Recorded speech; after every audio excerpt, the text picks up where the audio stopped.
Nous allons bientôt vendre le 26 mars une toute petite partie de la collection du Marquis de Lagois et c'est assez émouvant de faire un inventaire et de retrouver ces dessins et notamment de faire une découverte du petit dessin de Rubens. Lagois, c'est un grand connaisseur en dessin et c'est ce qu'on appelle à l'époque du 18e le connaisseurship, c'est-à-dire c'est quelqu'un qui a voulu recréer l'histoire du dessin à la manière de Vasari un petit peu. Il voulait avoir des dessins de grands maîtres de toutes les écoles. En particulier italien. Mais il avait aussi des Français particulièrement importants et quelques Flamands.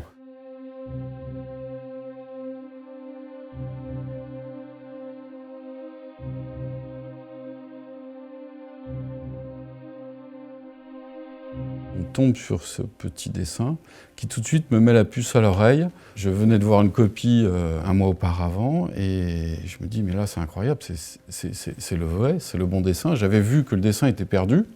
Il en restait 2 qui sont maintenant à la National Gallery de Washington. Et là je me dis mais c'est incroyable, c'est le dessin perdu. Et en fait je remarque tout de suite qu'il y a une petite variante sur la jambe du putti qui tient la torche. Et je me rends compte aussi que, bien évidemment, la technique était très très serrée sur un petit format comme ça, mais très précise et en même temps très facile. C'est-à-dire que Rubens, il a vraiment toutes les facilités. C'est très amusant de voir le petit angelot qui est derrière la sphère armillaire que porte le savant habillé en atlas, qui supporte cette sphère. Cette lumière qui en fait permet à Rubens de fixer l'ombre de la sphère sur le sol. Donc c'est un tout petit dessin, parce qu'il mesure, dis-moi si c'est ça, 9,5 par 14. Oui, c'est ça. Et dans ce tout petit dessin, on voit ces détails, c'est assez c'est merveilleux.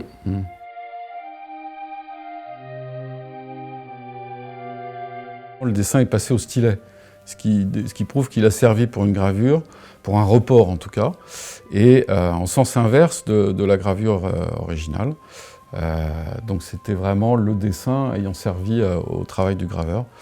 Et ce qui est aussi très émouvant, c'est que c'est un dessin qui concerne l'optique, qui va passionner Rubens, comme ça a passionné avant Léonard.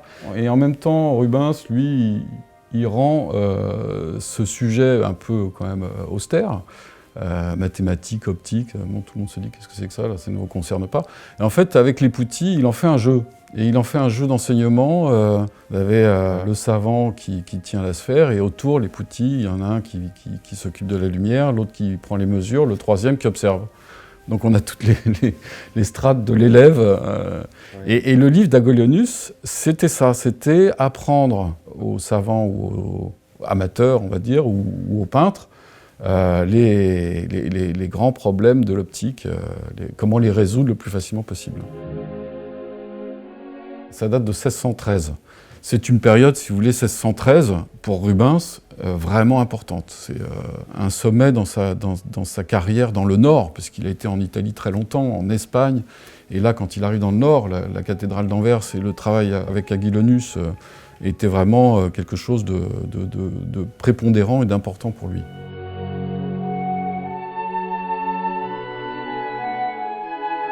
Nous avons notamment un dessin de Christ à la colonne de Simon Vouet, Patrick. Ouais, bah, c'est un dessin vraiment étonnant, formidablement émouvant. C'est un dessin qui représente un Christ extrêmement musculeux. Donc vraiment, c'était la représentation d'un homme du peuple, à la manière caravagesque.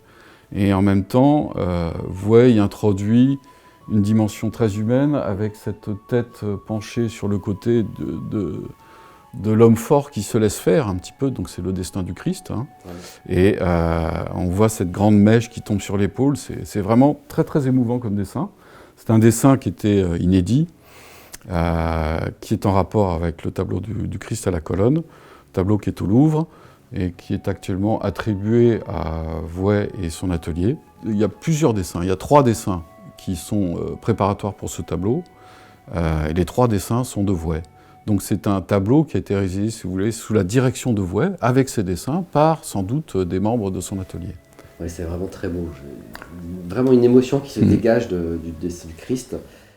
Il y a une influence caravagesque, comme j'en parlais, qui est très prégnante. On peut comparer le tableau, par exemple, à la flagellation de Rouen, qui est vraiment très proche. Il y a aussi même... Il y a un repenti aussi, tu vois, au niveau du bras. Il y a des repentirs, oui. Il y a des recherches de position, effectivement, qui sont très fines. Qui va sortir du papier, le gris. C'est très vibrant. Ah oui, le repentir fait vibrer, effectivement, le dessin. Tu as tout à fait raison. Ce qui est amusant aussi, c'est qu'il y a une petite annotation en bas à droite, où c'est marqué « Vouette », écrit avec un « E », ce qui signifie sans doute que la prononciation de Simon Vouet, nous on prononce Simon Vouet, c'était Vouette à l'époque en France.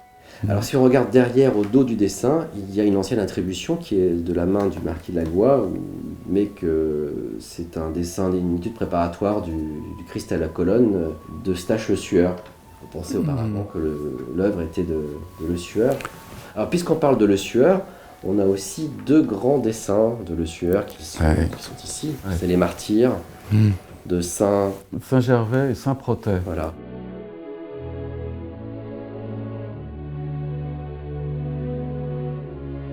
Ces deux dessins, qui sont au final peut-être plutôt de l'atelier, sont quand même très très spectaculaires.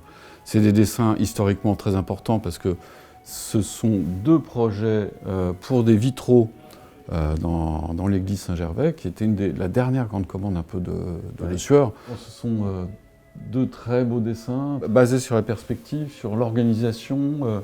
C'est vraiment des dessins magnifiques au point de vue de l'œuvre. L'un des flagellants qui est sur le dessin, on voit justement que c'était à peine terminé. On a vraiment l'impression que cette œuvre était presque bien travaillée, évidemment. Oui, c'est vrai qu'il y a quelques détails qui sont encore inaboutis, mais c'est quand même un dessin très précis, extrêmement précis, qui a sans doute été fait, selon moi, pour le maître verrier.